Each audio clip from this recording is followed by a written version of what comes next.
கர்த்தர் ஏன் எனக்கு மட்டும் கொஞ்சமா தராரு என்ற கேள்வியோடு இருக்கும் ஆத்மாவே, இன்று கர்த்தர் உங்களுக்கு சொல்லுவது என்னாகமம் 11:23. கர்த்தருடைய கை குறுகி இருக்கிறதோ. பேதுரு படகை கொடுத்தார். வலை கிழியத்தக்கதாக அதிக மீன்கள் வந்தது. சிறுவன் 5 அப்பத்தை கொடுத்தார். 5000 பேர் போஷிக்கப்பட்டு 12 கூடைகள் மீதி எடுக்கப்பட்டது.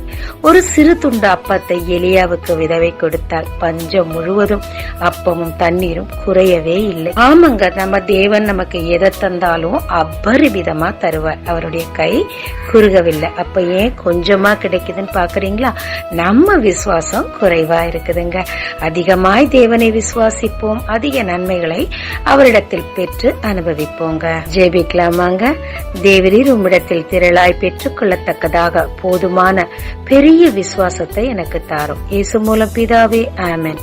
இயேசு கிறிஸ்துவின் நாமத்தில் இந்த நாளில் உங்களை ஆசீர்வதிக்கும் ஜீசஸ் விஷன்.